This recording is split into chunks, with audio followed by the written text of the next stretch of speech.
శ్రీరామాయణంలోనే అత్యంత శక్తివంతమైన పరమాద్భుతమైనటువంటి ఘట్టములలో ఒకటి షణ్ముఖోత్పత్తి అంటారు. ఇది ఎంత శక్తివంతం అంటే గర్భిణీ స్త్రీలు కానీ ఈ సర్గల్ని పారాయణ చేస్తే తప్పకుండా వాళ్ళకి సంతానం కలుగుతుంది, సంతానం ఉత్తమమైన సంతానం కలుగుతుంది, ఎటువంటి సమస్యలు లేకుండా వాళ్ళకి ప్రసవం అవుతుంది. అంత శక్తి ఇందులోనే ఉంది. ఇందులోనే వాల్మీకి మహర్షి కుమార సంభవం అన్న మాట వాడారు. పెద్దవాళ్ళు ఏం చెప్తారంటే వాల్మీకి మహర్షి అసలు ఎప్పుడూ ఫలశ్రుతి చెప్పరు, ఈ సర్గ చదివితే ఇది వస్తుందని చెప్పరు. అట్లాంటి వాల్మీకి మహర్షి గంగావతరణానికి షణ్ముఖోత్పత్తికి ఫలశ్రుతి చెప్పారు. అత్యంత శక్తివంతమైన ఘట్టాలలో షణ్ముఖోత్పత్తి ఒకటి. ఇది విన్నవాళ్ళు సుబ్రహ్మణ్య లోకాన్నే పొందుతారు అంటారు. అంత శక్తివంతం. ఇందులో కుమార సంభవం అన్న మాట వాల్మీకి మహర్షి వాడారు. దీన్నే కాళిదాస్ గారు తీసుకుని కుమార సంభవం అన్న గ్రంథాన్ని ఆయన ఆ పేరుతోనే రచన చేశారు. కానీ ఇప్పటికీ గర్భిణీ స్త్రీలు పారాయణ చేస్తే ఈ షణ్ముఖోత్పత్తినే వింటూ ఉంటారు. కాబట్టి ఇప్పుడు మీరు అవధరించండి. ఇప్పుడు వివాహమైనటువంటి పార్వతీ పరమేశ్వరులు ఏకాంతంలో విహరిస్తున్నారు. పురా రామకృతోద్వాహో నీలకంఠో మహాతపాః దృష్ట్వా చ స్పృహయా దేవీం మైథునాయోపచక్రమే. వాళ్ళిద్దరూ అలా క్రీడించడం మొదలుపెట్టి 100 దివ్య సంవత్సరాలు పూర్తయిపోయాయి. వాళ్ళిద్దరూ ఏకాంతంలోంచి బయటికి రాలేదు, వాళ్ళకి బిడ్డ పుట్టలేదు. దేవతలందరూ కలుసుకున్నారు. పార్వతీ పరమేశ్వరులు ఇద్దరూ కనపట్టలేదంటే కొత్తగా పెళ్ళయింది కదా, 100 దివ్య సంవత్సరాల నుంచి విహారం చేస్తున్నారు. ఒక చిత్రమైనటువంటి ఆలోచన వచ్చింది వాళ్ళకి. ఒరే, అసలు పార్వతీదేవే శక్తి స్వరూపిణి, పరమశివుడు తేజపుంజం మహానుభావుడు. ఇప్పుడు వాళ్ళిద్దరి యొక్క శుక్రశోణితములు కలిస్తే, తేజస్సులు కలిస్తే, ఈ లోకంలోకి ఒక కొత్త ప్రాణి వస్తే అసలు అటువంటి భూతమును అంటే అటువంటి ప్రాణిని మనం చూడడం కుదురుతుందా? అది ఎంత తేజవంతంగా ఉంటుంది? ఎవరు వహిస్తారు ఆ భూతాన్ని? ఎవరు చూడగలరు ఆ ప్రాణిని? కాబట్టి మనం పరమశివుణ్ణి వెళ్ళి అడుగుదాం, మీరు రతిక్రీడ విరమించి బిడ్డల్ని కనద్దు అని అడుగుదాం అన్నారు. అయితే మీరు నన్ను మాట అడగచ్చు, ఏమండి బుద్ధి ఉందా అసలు ఈ మాట? వాళ్ళు అన్నారు అనుకోండి, మీరు ఎలా చెప్పారండి అని అడుగుతారు నన్ను. అసలు దేవతలకు ఎందుకండి ఈ వ్యవహారం? వాళ్ళు అలా ఎందుకు అనాలి? అలా అంటే మాత్రం దాన్ని మేము ఎలా అంగీకరించగలం ఈ విషయాన్ని? మీరు కంగారు పడిపోకుండా ఉండండి, నేను తర్వాత చెప్తాను ఎందుకు వస్తుందో. కాబట్టి ఇప్పుడు వాళ్ళందరూ కలిసి ఓ సమావేశం పెట్టుకున్నారు. నిజమే అంటే నిజమే. అందరూ కలిసి కైలాసానికి వెళ్ళారు. బయట నించుని పెద్ద కేకేశారు. ఏమని? దేవదేవ మహాదేవ లోకస్యాస్య హితేరత. ఓ దేవదేవ మహాదేవ, లోకమునకంతటికి రక్షించవలసిన వాడా అని కేకేశారు. వీళ్ళకి ఏం ఉపద్రవం వచ్చిందో ఆయన బయటకు వచ్చారు. ఆయన్ని చూడగానే వీళ్ళందరూ నేల మీద పడి నమస్కారం చేశారు. చని కైలాసముదొచ్చి శంకరుడి వాసద్వారముంజేరి ఈశుని జవ్వారికు లడ్డుపడ్డ తలమంచుందొచ్చి కుయ్యో ముర్రో విను వాలింపుము చిత్తగింపుము దయన్ వీక్షింపుమం సంభుజానన ముఖ్యుల్కని రక్తరక్షణ కళా సంరంభునిన్ శంభునిన్ అంటారు పోతన గారు. అలా వీళ్ళందరూ ప్రణిపాతం చేశారు నేల మీద పడి. సురాణం ప్రణిపాతేన ప్రసాదం కర్తుమర్హసి నలోకాధారయిష్యంతి తవ తేజ సురోత్తమః అన్నారు. మహానుభావా, నీవు పార్వతీదేవితో కలిసి ఏకాంతంలో దివ్యక్రీడను అనుభవిస్తున్నావు. మీ ఇద్దరికి బిడ్డ పుడితే దుస్సహం, మేము తట్టుకోలేం. అందుకని నీ తేజస్సుని నీ తేజస్సులోకి అణిచేసేయి, ఆమె తేజస్సుని ఆమె తేజస్సులో అణిచివేయమను. మీ ఇద్దరూ ఒకరి పట్ల ఒకరు ఇటువంటి ఆభిముఖ్యం పొందకుండా తపస్సు చేసుకుంటూ కూర్చోండి అన్నారు. బ్రాహ్మేణ తపసాయుక్తో దేవ్యా సహ తపశ్చర త్రైలోక్యహిత కామార్థం తేజస్తే జసిధారయా. తేజస్సుని తేజస్సులో అణిచేసి ఇద్దరూ తపస్సు చేసుకోండి అన్నారు. ఎంత అక్కర్లేని విషయం అంటే ఇది. అంటే ఆయన అన్నాడు, తండ్రితనం అండి, తప్పకుండా మీకు అలాంటి ఇబ్బంది ఉంటుందంటే నేను ఇటువంటి భూతమును సృష్టించాను, అలాగే వెళ్ళిపోతాను. కానీ నేను ఇప్పటికి 100 దివ్య సంవత్సరముల నుంచి పార్వతీదేవితో క్రీడించాను. ఆ కారణం చేత దేవతానాం వచశ్రుత్వా సర్వలోక మహేశ్వర బాఢమిత్యత్ బ్రవీత్ సర్వాన్ పునశ్చేదమువాచ. మీరు చెప్పినట్టే చేస్తాను, నా తేజస్సుని నా తేజస్సులోకి అణిచేస్తాను. కానీ ఇదిదం క్షుభితం స్థానాత్ మమ తేజో హ్యనుత్తమం ధారయిష్యతి కస్మన్మే బ్రువంతు సురసత్తమాహ. ఇప్పటికే చాలా కాలంగా పార్వతీదేవితో నేను క్రీడించి ఉన్న కారణం చేత నా రేతస్థానం నుంచి తేజస్సు కదిలిపోయింది. ఇప్పుడు కదిలిపోయిన తేజస్సు పడిపోతుంది. నేను పార్వతీదేవి యందు వదిలిపెట్టద్దని మీరు అంటున్నారు. మరి నేను నా తేజస్సుని ఎక్కడ విడిచిపెట్టను, ఎవరు భరిస్తారు చెప్పండి అన్నారు. భరించడం అనేటప్పటికీ వాళ్ళు ఎవరు గుర్తొచ్చారో తెలుసా అండి? భూమి గుర్తొచ్చింది. అన్నీ ఆవిడేగా భరిస్తుంది, పాపం ఆవిడే భరించాలి. అందుకని వాళ్ళందరూ కలిసి ముక్తకంఠంతో భూమిని చూపించారు. చూపించి ఏవ ముక్తాః సురాః సర్వే ప్రత్యూచు వృషభధ్వజం యత్తేజక్షుభితం హేతత్ తద్దరా ధారయిష్యతి. ఈ భూమి భరిస్తుంది, దీని మీద వదిలేసేయండి. భూమి ఏమనాలి? అదేమిటయ్యా, ఆయన భార్య యందు ప్రవేశపెట్టబడవలసినటువంటి శివ తేజస్సు నా మీద ఎలా విడిచిపెడతాడు? నేనెలా స్వీకరిస్తాను? భూకాంత, ఆమె స్త్రీ, భూదేవి నాలోకి ఎలా ప్రవేశిస్తుంది? శివవీర్యం దోషం అవుతుంది కదా, నేను పుచ్చుకోను అనాలి. ఆవిడ సంతోషించింది. శివవీర్యం నాలో ప్రవేశించడం అంటే అదృష్టం కదా అనుకుని తప్పకుండా పుచ్చుకుంటానని అనేటప్పటికీ పరమశివుడు ఏం చేశాడంటే ఏవ ముక్త సురపతి ప్రముమోచ మహీతలే తేజసా పృథివీయేన వ్యాప్త సగిరికానన. ఆయన తేజస్సుని భూమి మీద వదిలిపెట్టేశాడు. అది ఉత్తర క్షణం భూమి అంతటా పాకేసింది. పాకేసి పర్వతాల్లో, నదుల్లో, సముద్రాల్లో, చెట్లలో పరివ్యాప్తమైతే ఆ తేజస్సు యొక్క స్థితిని భూమి తట్టుకోలేకపోయింది. తట్టుకోలేక పెద్ద పెద్ద కేకలేసింది ఆవిడ. తతో దేవాః పునరిదం ఊచుశ్చాధ హుతాశనం ప్రవిశత్వం మహాతేజో రౌద్రం వాయు సమన్వితః. నా ఒళ్ళు మండిపోతోంది, దగ్ధమైపోతోంది నా శరీరం అంతా. శివవీర్యాన్ని నేను భరించలేకపోతున్నాను, దాని శక్తి నేను తట్టుకోలేకపోతున్నాను. కాబట్టి నేను విడిచిపెట్టేస్తాను, నాలోకి వచ్చిన వీర్యాన్ని దేనిలోకి విడిచిపెట్టను అని అడిగింది ఆవిడ. ఇప్పుడు దేవతలందరూ ఒకరి మొహాల్లో ఒకళ్ళు చూసుకుని అన్నారు, ఒళ్ళు మండిపోతోంది తట్టుకోలేనన్నావు కాబట్టి ఎవడు మండిస్తాడో వాడిలో వదిలేయన్నారు. అంటే అగ్నిహోత్రుల్లో వదిలేయమన్నారు. అంటే ఇప్పుడు ఆవిడ ఏం చేసింది? తనలో పడినటువంటి శివవీర్యాన్ని అగ్నిహోత్రుల్లోకి వదిలిపెట్టేసింది. ఇదంతా రెప్పపాటు కాలంలో జరిగిపోయింది. పెద్ద పెద్ద అరుపులు, కేకలు, ప్రార్థనలు, హడావిడి. బయటికి వెళ్ళిన శివుడు లోపలికి రాలేదు. అమ్మవారికి అనుమానం వచ్చింది, ఏం జరిగింది అని. పార్వతీదేవి బయటికి వచ్చింది. బయటికి వచ్చి ఏం జరిగిందని అడిగింది. మేమందరం ఇలా ప్రార్థన చేశామమ్మా, మీ ఆయన తేజస్సు భూమిలోకి విడిచిపెట్టాడు, భూమి తట్టుకోలేక అగ్నిలోకి విడిచిపెట్టింది అంది. మీ ఇద్దరికీ సంతానం కలగకుండా తపస్సు చేసుకోమని కోరిక కోరామమ్మా అన్నారు. ఆవిడంది, ఏ ఆడదైనా అమ్మ కావద్దంటే ఒప్పుకుంటుందండి. అధశైల సుతారామ త్రిదశాన్ ఇదమబ్రవీత్ సమన్యురశపత్ సర్వాన్ క్రోధ సంరక్తలోచన. ఎర్రబడిన కళ్ళతో అమ్మవారంది, అక్కరలేని విషయంలో జోక్యం చేసుకున్నారు. మీరు చెప్పకూడని మాట చెప్పారు. నన్ను తల్లిని కావద్దు అని శాసించారు. నాకు బిడ్డలు పుట్టకూడదు అని వరం అడిగారు. నాయందు ప్రవేశపెట్టబడవలసినటువంటి శివవీర్యాన్ని భూకాంత యందు ప్రవేశపెట్టారు. కాబట్టి నేను మీకు శాపం ఇస్తున్నాను. అపత్యం స్వేషు దారేషు తస్మాన్నోత్వాదయిష్యత అద్య ప్రభృతి యుష్మాకం అప్రజాః సంతు పత్నయః ఏవ ముక్త్యా సురాన్ సర్వాన్ శశాప పృథివీమపి. ఇక నుంచి మీ భార్యల వలన మీకిక సంతానము కలుగకుండుగాక. ఇక నుంచి దేవతలకి సంతానం ఉండదు అంది. కాబట్టి దేవతల సంఖ్య ఎప్పటికీ 33 కోట్లే. ఎందుకంటే ఇంకా వాళ్ళకి సంతానం ఉండదు. అందుకే బ్రహ్మగారు మొన్నటి రోజున దేవతల్ని పిలిచి, మీ అంశలలో ఉండవలసినటువంటి వానరుల్ని అప్సరసల యందు, యక్షకాంతల యందు, గంధర్వ కిన్నెర వానరకాంతల యందు సృజించండి. మీ భార్యల యందు మీకు పిల్లలు పుట్టరు, పార్వతీదేవి శాపం ఉందని చెప్పారు. అందుకని ఏమంటే ఎప్పుడూ 33 కోట్లైనా ఇంకా పిల్లలు మనవలు ఉండరా అంటే ఉండరు. పార్వతీదేవి శాపం ఆగిపోయింది దేవతల యొక్క సంతానం. ఇప్పుడు ఆవిడ భూమి వంక తిరిగింది.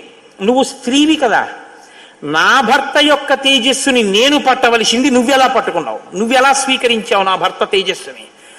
అవనేనైక రూపాత్వం బహుభార్యా భవిష్యసి. ఆవిడ్ని శపించింది. నువ్వు ఒక్క రూపంతో ఉండవు. భూమి అని పిలవబడినా నీకు అనేకమైనటువంటి స్థితి కలుగుతుంది. ఒక చోట చౌటు నేల, ఒక చోట నల్ల నేల, ఒక చోట ఎడారి, ఒక చోట పంట పండే నేల. ఇలా నువ్వు రకరకాలుగా అయిపోతావు. అంతేకాదు బహుభార్య భవిష్యసి, నీకు ఒక్క భర్త ఉండడు. నీ భర్త కానివాడి వీర్యం నువ్వు పుచ్చుకున్నావుగా, నీకు ఇంకా ఎంతమంది భర్తలో లెక్కుండరు. అందుకే రాజ్యాన్ని పాలించిన వాడందరూ భూమిపతులే. ఎంతమంది ఆవిడికి భర్తలు లెక్కలేదు. కారణం ఏమిటంటే పార్వతీదేవి శాపం. అవనేనైక రూపాత్వం బహుభార్య భవిష్యసి నచ పుత్ర కృతాం ప్రీతిం మత్క్రోధ కలుషీకృత.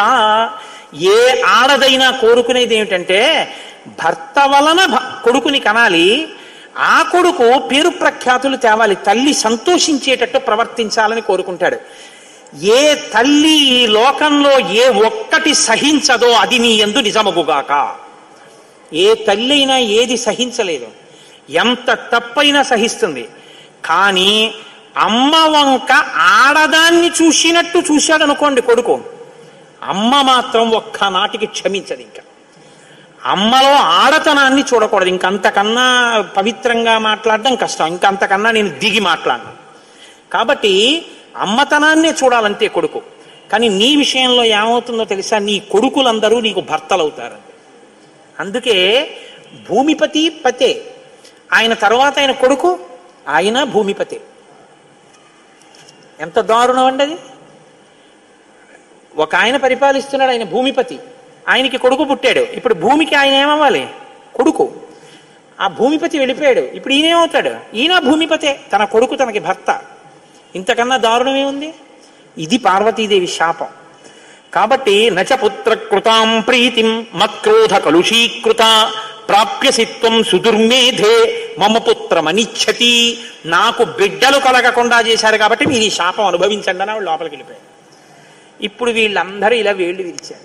ఒరే అక్కర్లేని విషయంలో జోక్యం చేసుకున్నాను రా, ఎవడ్రా ఈ మాట చెప్పింది అసలు అన్నారు. వాడు ఉంటాడేమిటి ఇంక అక్కడ. ఇప్పుడు అందరూ భారంగా తలకాయలు ఉంచుకుని ఇళ్ళకెడితే వీళ్ళ శిఖలు ఎవరు పట్టుకుంటారు? ఒరే ఎందుకు వెళ్ళావురా నువ్వు, నీ వల్ల నాకు ఇంకా బిడ్డలు కలగరని వాళ్ళు పట్టుకుంటారు. కాబట్టి ఇప్పుడు వాళ్ళందరూ ఇళ్ళకెళ్ళారు. సగత్వా తప అతిష్టత్ పార్శ్వే తస్యోత్తరే గిరే హిమవత్ ప్రభవే శృంగే సహదేవ్యా మహేశ్వర. హిమాలయ పర్వత ప్రాంతంలో పార్వతీ సహితుడై పరమశివుడు మాత్రం హాయిగా కూర్చుని తపస్సు చేసుకుంటున్నాడు. ఇంకా వాళ్ళిద్దరికీ బిడ్డలు పుట్టకూడదు అన్నారుగా, అందులో ఆయన వెళ్ళి తపస్సు మొదలెట్టాడు. గొడవ ఎక్కడొచ్చింది? ఇక్కడతో ఏమైపోలేదు గొడవ. తారకాసురుడని వాడు బయలుదేరాడు. వాడికి తెలిసి విషయం, ఇక పార్వతీ పరమేశ్వరులకి బిడ్డలు పుట్టరని, దేవతలకి బిడ్డలు పుట్టరని తెలుసు వాడికి. వాడు బ్రహ్మగారి గురించి తపస్సు, వాడు చాలా తెలివైనవాడు. వాడు నాకు చావుద్దన్నాడు, అది కుదరదన్నాడు ఆయన. అయితే పార్వతీ పరమేశ్వరులకు కొడుకు పుడితే వాళ్ళ చేతిలో చచ్చిపోతానన్నాడు. బ్రహ్మగారు ఏమంటారు? తథాస్తు. వీళ్ళే అడిగారు పార్వతీ పరమేశ్వరుని, వాళ్ళిద్దరూ తపస్సుకి వెళ్ళిపోయారు. ఇప్పుడు వెళ్ళి మీ ఇద్దరు బిడ్డలు కనండి అన్నారు అనుకోండి, ఇంకేమైనా ఉందా? వద్దన్నావు, అన్ని శాపాలు ఇచ్చేసింది ఆవిడ. అంటే మీరు బాగా గమనించండి, ఏదైనా ఆడది భరిస్తుంది, కానీ ఆడదాని అమ్మతనానికి ఆడదాని భర్తృత్వాన్ని పంచుకోవడానికి ఇంకో ఆడదొస్తే మాత్రం ఈ లోకంలో సహించడం అన్నది ఉండదు. అది ఈ జాతి క్షమించలేదు. ఇది రామాయణం యొక్క తీర్పు. కాబట్టి ఇప్పుడు వీళ్ళు వెళ్ళి అడగలేరు పార్వతీ పరమేశ్వరుని. కొడుకు పుడితే తప్ప వీళ్ళకి బతుకులేదు. ఎందుకని? వీళ్ళని చాలా బాధ పెట్టేస్తున్నాడు తారకాసురుడు. కాబట్టి ఇప్పుడు ఏం చెయ్యాలో అర్థం కాక పార్వతీ పరమేశ్వరులను అడగలేక చతుర్ముఖ బ్రహ్మగారి దగ్గరికి వెళ్ళారు. వెళ్ళి, అయ్యా ఎలాగండి పార్వతీ పరమేశ్వరులకు కొడుకు పుడితే తప్ప మేము రక్షింపబడం, ఇప్పుడు పుట్టే మార్గం ఏమైనా ఉందా అని అడిగారు. అడిగితే ఆయన అన్నారు, శైలపుత్ర్యా యుదుక్తం తత్ న ప్రజా సంతు పత్నిషు తస్యావచనమక్లిష్టం సత్యమేతన్న సంశయః. ఒరే పార్వతీ పరమేశ్వరులకి ఇంక పిల్లాడు పుట్టడం అనేటటువంటి విషయాన్ని మీరు నేను ఇక వెళ్ళి అడగడం అన్న విషయం మర్చిపోండి. పోనీ మన దగ్గర శివుని యొక్క తేజస్సు ఉంది ఇంకాను. అగ్నిహోత్రుడు పుచ్చుకుని ఉంచాడుగా, అగ్నిహోత్రుల్లో ఉందిగా. అంటే యాపిల్ పండు ఫ్రిడ్జ్లో పెట్టుకున్నట్టు అగ్నిహోత్రుడి దగ్గర ఉంది అది. పోనీ దాన్ని తెచ్చి ఎవరిలోకైనా నిక్షేపిద్దామంటే మీ భార్యలు ఎవ్వరికీ పిల్లలు పుట్టరు. ఆవిడ శాపం ఉందిగా. పైగా ఆ శివవీర్యాన్ని భూకాంత పుచ్చుకుందనేగా అన్ని శాపాలు ఇచ్చింది. ఇప్పుడు దాన్ని తీసుకెళ్ళి ఇంకోళ్ళు ఎవరికన్నా ఇస్తామంటే ఎవరు మాత్రం పుచ్చుకుంటారు? ఏ ఆడది పుచ్చుకుంటుంది? పుచ్చుకుంటే కదా పిల్లలు పుట్టడం. పార్వతీదేవిని వెళ్ళి అడగలేము, పోనీ శివవీర్యం ఉందని ఇంకో స్త్రీలో ప్రవేశపెట్టలేము. ఎలా ఆలోచించి, ఆయన తక్కువడండి చతుర్ముఖ బ్రహ్మగారు అంటే. నేను అందుకే బ్రహ్మ నన్ను బ్రహ్మగారు అంటుంటాను. ఆయన సలహా లేకపోతే లోకం లేదు, మన ఉపన్యాసమే లేదు. ఆయన అన్నారు, ఇయమాకాశగా గంగా యస్యాం పుత్రం హుతాశనః జనయిష్యతి దేవానాం సేనాపతి మరిందమం జ్యేష్ఠా శైలేంద్ర దుహిత మానయిష్యతి తచ్చుతం ఉమాయాస్తబ్ద హుమతం భవిష్యతి న సంశయః. ఉమాయాస్తబ్ద హుమతం భవిష్యతి న సంశయః. హిమవత్ పర్వతం ఉందే, హిమవంతుడు, ఆయనకి 2 బిడ్డలు ఉన్నారు. పెద్దమ్మాయి పేరు గంగ, రెండో అమ్మాయి పార్వతి. పెద్దమ్మాయి దేవతా స్త్రీలలోకి రాదు. ఆ అమ్మాయి స్వర్గలోకంలో ప్రవహిస్తోంది. ఇప్పుడు తనకి బిడ్డలు పుట్టలేదన్న బాధ ఎప్పుడు పోతుందంటే, తన భర్త యొక్క వీర్యం తన అక్కగారిలోకి ప్రవేశించి బిడ్డ పుడితే తన అక్క కొడుకు తన కొడుకేగా. అందుకుని కొంచెం మనసు కుదుటపరుచుకుని పోన్లే బిడ్డ పుట్టాడని సంతోషిస్తుంది. అక్క జోలికి వెళ్ళదు, ఎందుకంటే కొంచెం ఆప్యాయత అన్నదోటి ఉంటుంది. అక్క కొడుకు తన కొడుకే అవుతాడు కాబట్టి మనం పార్వతీదేవి కోప్పడకూడదంటే ఆ గంగాదేవి యందు ఈ శివవీర్యాన్ని నిక్షేపించాలి. ఇప్పుడు శివవీర్యం ఎవరి దగ్గర ఉంది? అగ్నిహోత్రుడి దగ్గర ఉంది. ఇప్పుడు అగ్నిహోత్రుడు ఏం చేయాలి? గంగాదేవిలో విడిచిపెట్టాలి. గంగాదేవి ఒప్పుకోవద్దు. కాబట్టి మీరేం చేయాలి? మీరేగా వెళ్ళి ప్రార్థన చేశారు, మీరే వెళ్ళి అగ్నిహోత్రుడిని గంగని ప్రార్థన చేయండి అన్నారు. ఇప్పుడు గంగాదేవి దగ్గరికి వెళ్ళి, అమ్మ ఏమనుకోవద్దు, శివవీర్యం అగ్నిహోత్రుడి దగ్గర ఉంది, నువ్వు అది బుచ్చుకో అంటే చీ నోర్మొయ్యి అంటే. అందుకని ఈ మాట ఎవరు చెప్పాలో ఒక్క పురుషుడు చెప్పాలి. పురుషులందరూ వెళ్ళి చెప్తే అసహ్యంగా ఉంటుంది. మీరు వెళ్ళి అగ్నికి చెప్పండి, అగ్ని వెళ్ళి ఆవిడికి చెప్తారని. ఎందుకంటే ఇంత ఇబ్బంది అంటే, ఇది గట్టిగా చెప్పుకునేది కాదు, ప్రయత్నం చేస్తున్నారు. పార్వతీ పరమేశ్వరులకి పుత్రుడు కలిగేటట్టు తెలిస్తే చంపేతలు పారేస్తాడు ఆయన తారకాసుడు. అందుకని ఎవరికీ తెలియకుండా జరగాలి ఈ పని అంతాను. ఇప్పుడు వీళ్ళందరూ కలిసి అగ్నిహోత్రుడి దగ్గరికి వెళ్ళారు. అయ్యా ఎంత గొప్ప సలహా చెప్పావు, ఏదో ఒక కారు చీకటిలో కాంతిరేఖ, కఠినమైన సాక్ష్యానికి సూక్ష్మమైన రంధ్రం దొరికాయి, ఇక మేము అల్లుకుంటాం కథ అన్నారు. తచ్చుత్వా వచనం తస్య కృతార్థ రఘునందన ప్రణిపత్య సురాः సర్వే పితామహం అపూజయన్. బ్రహ్మగారికి పూజ చేసి నమస్కారం చేసి బయలుదేరి అగ్నిహోత్రుడి దగ్గరికి వెళ్ళారు. వెళ్ళి ఆయనతో అన్నారు, దేవ కార్యమిదం దేవ. ఇప్పుడు మాట్లాడడం కొంచెం జాగ్రత్తగా మాట్లాడడం మొదలెట్టారు.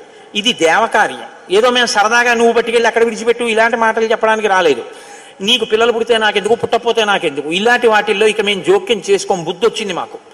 కాకపోతే ఇది దేవకార్యం. ఇప్పుడు ఈ పిల్లాడు పుట్టకపోతే వీపులు పగిలిపోతున్నాయి తారకాసురుడి వల్ల, అందుకుని పుట్టాలి పిల్లాడు.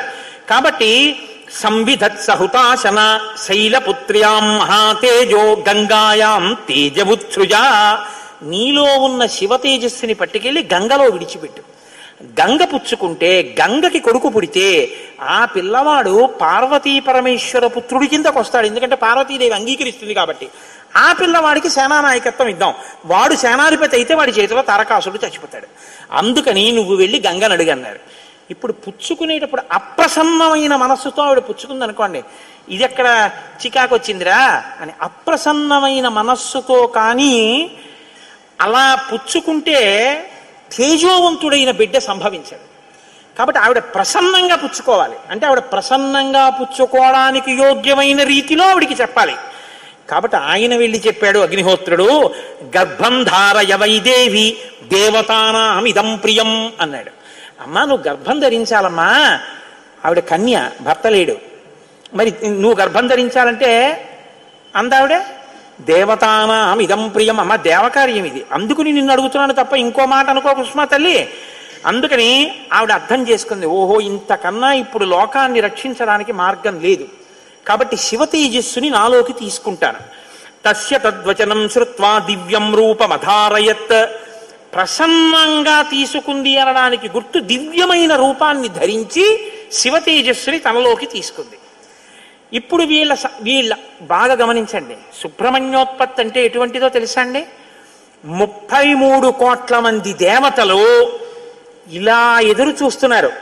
ఇప్పుడు కాని శివవీర్యం ఎందుకో పనికి రాకుండా పోయిందనుకోండి, గంగ కానీ అయ్యి బాబాయ్ నేను భరించలేకపోతున్నానని వదిలేవతల పారేసింది అనుకోండి, అంతే. ఇక శివవీర్యం లేదు, ఎందుకంటే ఉన్న శివవీర్యం పాడైపోయింది. కాబట్టి ఇక పుత్రుడు కలగడు. ఇక పుత్రుడు కలగకపోతే ఇక ఎప్పటికీ అసలు దేవతల యొక్క రాజ్యం అన్నది ఇక రాదు, తారకాసురుడే ఉంటాడు. కాబట్టి ఇక మీరు నేను పురాణం చెప్పుకోవడం ఇప్పటికీ ఉండదు, ఆయనే పరిపాలిస్తుంటాడు కదా. కాబట్టి ఇప్పుడు ఆ గంగ వల్ల బిడ్డ పుట్టాలి. వీళ్ళందరూ ఉత్కంఠతో ఎదురు చూస్తున్నారు.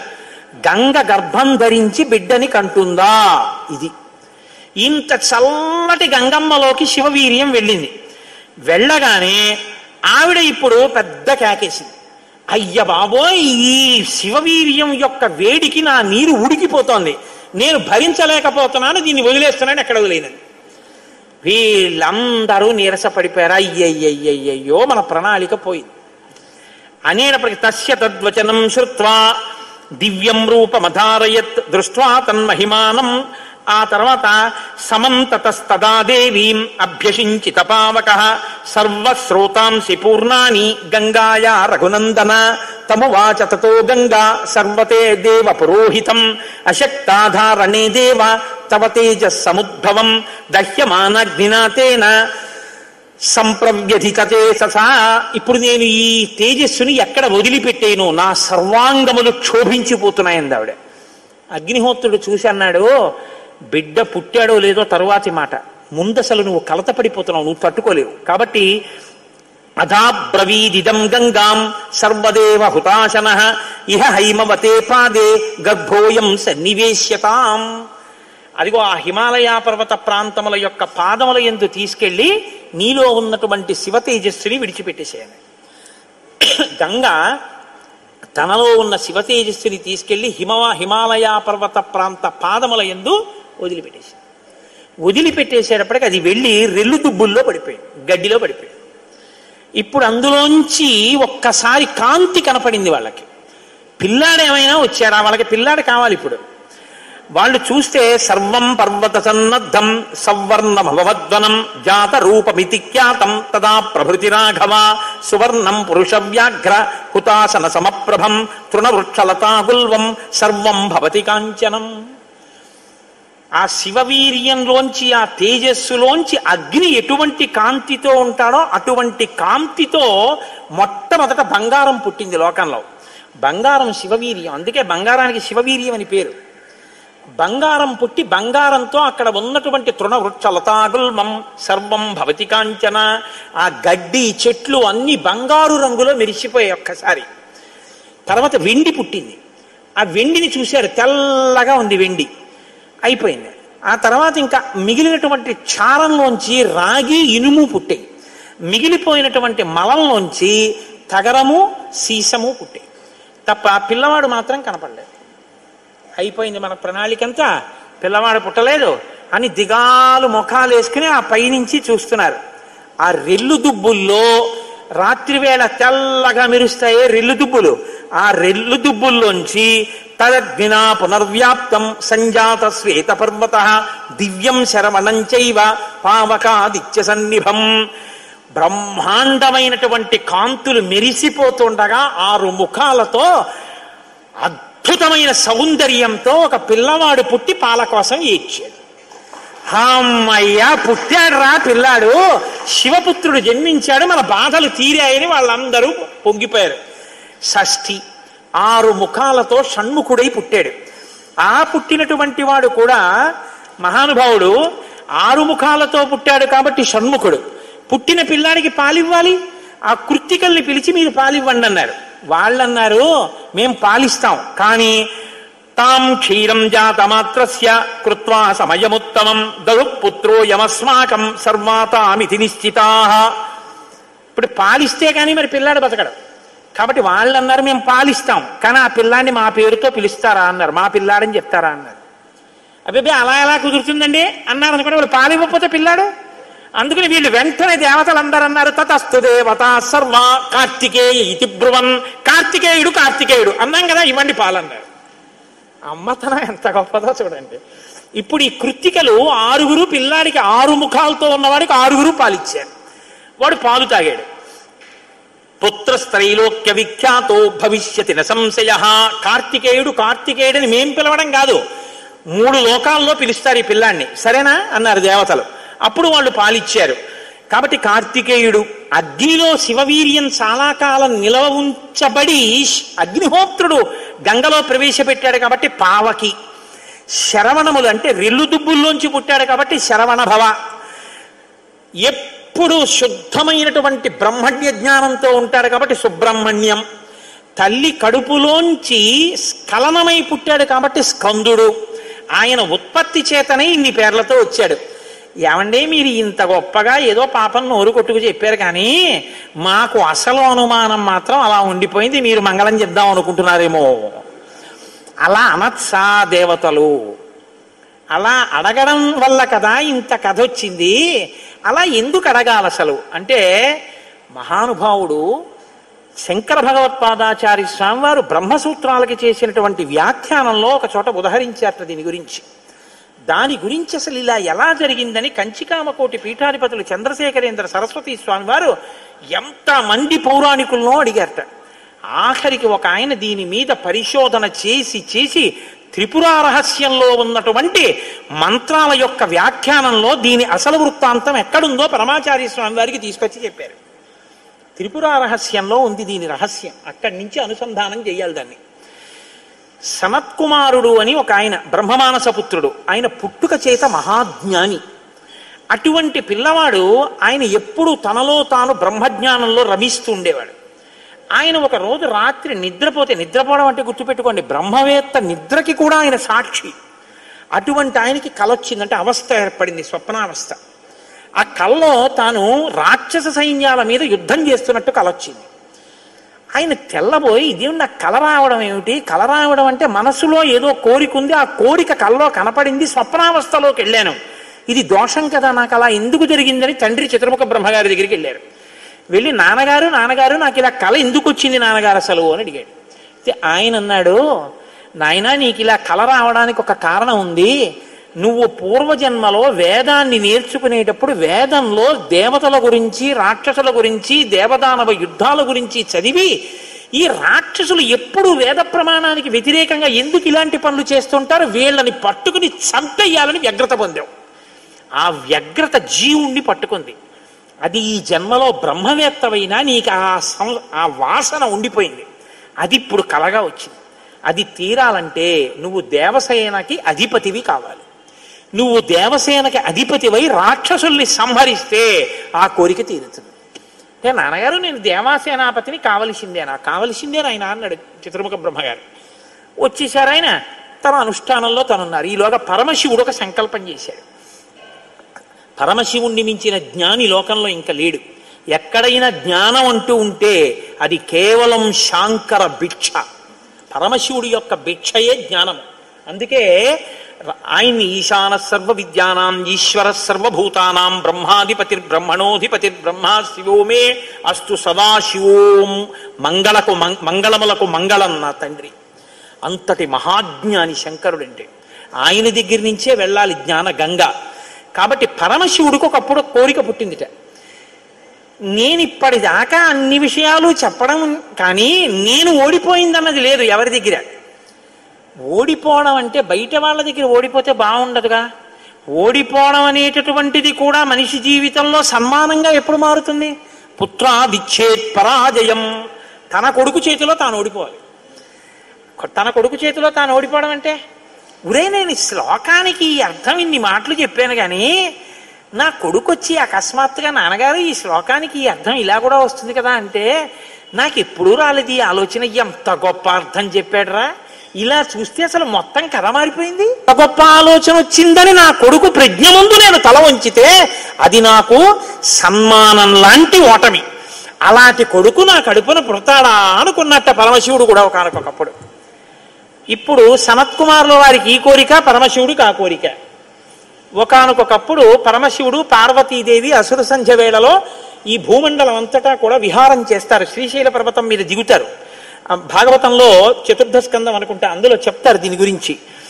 వాళ్ళిద్దరూ విహారం చేస్తుంటే సనత్కుమారుడు కనబడ్డారు. కనపడితే వాళ్ళకి ముచ్చటేసింది. బ్రహ్మవేత్త మహానుభావుడు బ్రహ్మజ్ఞాని, పలకరిద్దామని వృషభవాహనం మీద కిందికి దిగి దగ్గరికి వెళ్ళారు. ఆయన ఇలా చూశారు, చూసి తన పంతాన్ని చేసుకుంటున్నారు. ఇద్దరు అలా నిలబడ్డారు. ఆయన ఏం పలకరించలేదు. పలకరించకపోతే పరమశివుడు అన్నాడు, ఏమయ్యా, లోపల సంతోషించాడు, ఇది బ్రహ్మవేత్త అంటేని. ఏమయ్యా, ఇంతసేపటి నుంచి నించున్నావు, కనీసం నువ్వు పలకరించలేదు మమ్మల్ని అన్నారు. ఏంటి నువ్వు కొత్తగా కనపడ్డావు ఏమిటి? నాకు లోకమంతా నువ్వు తప్ప ఇంకోటి కనపడితేగా. నువ్వే కనపడుతున్నది, బ్రహ్మవేత్తకి ఏం కనపడుతుందండి? విశ్వం కనపడదు, విశ్వనాథుడు కనపడతాడు. లోకం కనపడదు, లోకేశ్వరుడు కనపడతాడు. కాబట్టి నాకు కనపడుతున్నదే నువ్వు, ఇవాళ కొత్తగా కనపడ్డావు ఏమిటి?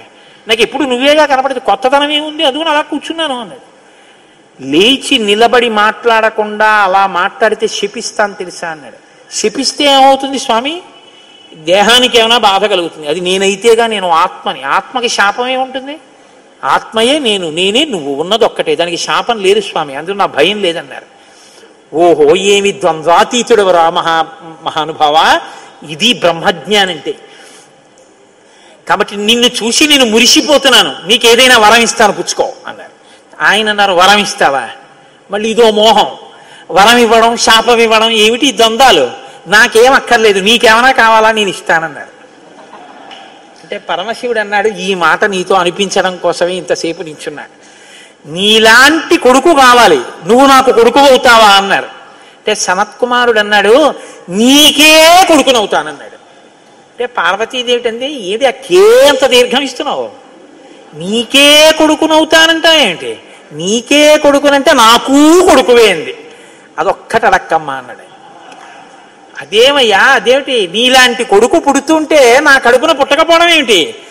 అమ్మా, ఎంత పార్వతీదేవివైనా తల్లి, నేను ఒక కడుపున పుట్టడం అంటే అమ్మా, తల కింద పెట్టి కాళ్ళు పైకి పెట్టి 9 నెలలు అమ్మ కడుపులో పడుకుని యోని ద్వారంలోంచి బయటికి రాలేనమ్మా. శివకుమారుడిగా పుడతాను, నీకు కుమారుణ్ణే తప్ప అమ్మా నీ కడుపున మాత్రం పుట్టనన్నాడు. అంటే ఆవిడ చిన్నబుచ్చుకుంది. అయ్యయ్యో, నేను కూడా కలిసి అడగకపోవడం వల్ల వచ్చింది, కానీ నా కోరిక నువ్వు ఇంకొకలా తీర్చాలంది ఆవిడ. ఎలా తీర్చనమ్మా అని అడిగారు. నేను ఒకానొకప్పుడు భస్మాసురుడు పరమశివుడి గురించి తపస్సు చేసి వరములు పొందాడు. నేను ఎవరి తల మీద చెయ్యి పెడితే ఆయన భస్మం అయిపోవాలని పరమశివుడు వరం ఇచ్చాడు. నీ మీదే పరీక్ష చేస్తానని పరమశివుడు వెంటబడ్డాడు. పరమశివుడు ఏదో ఒక హేళ, ఆయన ఒక చాలా విచిత్రంగా ప్రవర్తిస్తూ ఉంటాడు. లోకానికి ఒక పాఠం చెప్పడం కోసం సుమండి, చేతకాని వాడని మీరు అనుకోకూడదు. ఇప్పుడు నేను మళ్ళీ శివమహాపురాణానికి అంతటికి వ్యాఖ్యానం ఎక్కడ చేయను? కాబట్టి ఆయన పరిగెడుతున్నట్టు నటించాడు. ఆయన పరిగెడుతున్నట్టు నటిస్తే నేను వెంటబడి చంపితే బాగుండదు. భర్త పరిగెడుతున్నట్టుంటే నే కాసేపు కనపడకుండా ఉంటే పోతుందని ఆవిడేం చేసిందంటే తన శరీరాన్ని నీటిగా మార్చి ఒక సరోవరం కింద మారిపోయింది. అదే శరవణ తటాకం. ఆ శరవణ తటాకం హిమవత్ పర్వత ప్రాంతంలో ఉంది. నువ్వు నా కడుపున పుట్టకపోయినా ఆఖరణ పుట్టేటప్పుడు మాత్రం ఆ శరవణ తటాకం దగ్గర నుంచి పుట్టాలి. నీ మంత్రం కూడా ఆ తటాకం నా పేరు మీదే ఉండాలి. అందుకే ఆయన మంత్రం శరవణ భవ సుబ్రహ్మణ్యుడికి. అంటే ఆయన అన్నాడు, అమ్మ తప్పకుండా, అలా నేను పరమశివుని యొక్క తేజస్సు చేత నీ తటాకంలోంచి పుడతాను. పంచభూతాత్మకం పరమశివ లక్షణం కదా. అందుకని పృథివీస్వరూపంగా, అగ్నిస్వరూపంగా, వాయుస్వరూపంగా, జలస్వరూపంగా, ఆకాశస్వరూపంగా 5 స్వరూపాలతో పార్వతీ పరమేశ్వర సమాగమ స్వరూపంగా శివశక్తుల యొక్క సమ్మేళనానికి పుట్టినటువంటి మెరుపు తీగల లోకంలో బ్రహ్మజ్ఞానాన్ని బోధ చెయ్యడం కోసమని, దేవసేనాపతిని కావడం కోసం, రాక్షస సంహారం చెయ్యడం కోసం మీకు పుత్రుడిగా పుడతానమ్మా అని సనత్కుమారుల వారు పరమశివుడికి వరం ఇచ్చారు. అందుకని ఆ వరం నెరవేరాలంటే పార్వతీ పరమేశ్వర సమాగమం జరిగి పార్వతీదేవిలోకి వెళ్ళకూడదు తేజస్సు. దేవతల సంఖ్య కూడా అనంతంగా పెరిగిపోతే రేపొద్దున్న ఉపాసనలు కష్టం అవుతాయి. అందుకని నాటకీయ సన్నివేశం సృష్టింపబడాలంటే దేవతలు వెళ్ళి ప్రార్థన చేయాలి. ప్రార్థన చేసి శివ తేజస్సు భూమి మీద పడాలి. అది అగ్నిహోత్రంలోకి వెళ్ళాలి. ఇది పంచభూతాత్మకమై ఆయన షణ్ముఖ స్వరూపంతో పైకి రావాలి. వచ్చి స్వామి అని పేరు పెట్టుకోవాలి. స్వామి అన్న పేరు కేవలం సుబ్రహ్మణ్యుడిది. మనం వెంకటేశ్వర స్వామి అంటాం, మంచిదే, నేను తప్పని నేను అంటలేదు. కానీ ఒక్క స్వామి అంటే మాత్రం సుబ్రహ్మణ్యుడే. ఎక్కడెక్కడ సుబ్రహ్మణ్యుడి పేరు చెప్తామో, ఎక్కడెక్కడ తలుచుకుంటామో అక్కడక్కడ సంతానమునకు ఏ విధమైన ప్రమాదం రాదు. సుబ్రహ్మణ్యుడికి నమస్కారం చేస్తే కుజగ్రహ దోషం కూడా ఉపశమిస్తుంది. ఎక్కడెక్కడ షణ్ముఖుణ్ణి ఆరాధన చేస్తారో అక్కడ ఐశ్వర్యం పరిడవిల్లుతుంది. పక్కన ఉన్నటువంటి తమిళ దేశం, ద్రవిడ దేశంలో అంత ఐశ్వర్యం వచ్చింది, అన్ని పరిశ్రమలు వచ్చాయంటే కారణం ఏమిటో తెలుసా అండి? సుబ్రహ్మణ్యారాధన. వాళ్ళు విపరీతమైన సుబ్రహ్మణ్యారాధన చేస్తారు. సుబ్రహ్మణ్య ఆరాధనం చేసినా, షణ్ముఖుడికి ప్రదక్షిణం చేసినా, ఆయనకి నమస్కారం చేసినా జ్ఞానము, ఐశ్వర్యము, సంతానము, సంతానమునకు క్షేమము, ఆయువు, ఆరోగ్యము అన్నీ కలుగుతాయి. అంత శక్తివంతమైనటువంటి సర్గ ఈ షణ్ముఖోత్పత్తి సర్గ. అందుకే వాల్మీకి మహర్షి ఎప్పుడూ కూడా అసలు ఫలశ్రుతి చెప్పరు. కానీ ఈ షణ్ముఖోత్పత్తి గురించి చెప్పిన తర్వాత, అందుకే షణ్ముఖుడికి ఉన్న గొప్పతనం ఏమిటో తెలుసా అండి? ఆయనకి ఒక గొప్ప విజయాన్ని సాధించాడు షణ్ముఖుడు ఒక్కడే. శైవ వైష్ణవాలు రెండూ కూడా వియ్యముందేట్టు చేశాడు. శ్రీవల్లి, దేవసేన ఇద్దరు శ్రీ మహావిష్ణువు యొక్క కుమార్తెలు. ఆయన మేనల్లుడు కదండి, మరి ఏదో పండగ సెలవులకు ఇంటికి వచ్చాడు. ఇంటికి వస్తే లక్ష్మీదేవి ఆయన్ని చూసి అందిట, మురుగన్ అంది. మురుగన్ అంటే మేనల్లుడు అని. మరుమగన్ అన్నట్టు విష్ణువు. మరుమగన్ అంటే చాలా అందగాడు అన్నట్టు. ఇద్దరు అలా అనుకోవడం ఎందుకో తెలుసా అండి? మన పిల్లలకు బాగుంటాడు. వల్లి, దేవసేన ఇద్దరిని ఇచ్చి సుబ్రహ్మణ్యేశ్వర స్వామి వారికి కళ్యాణం చేశారు.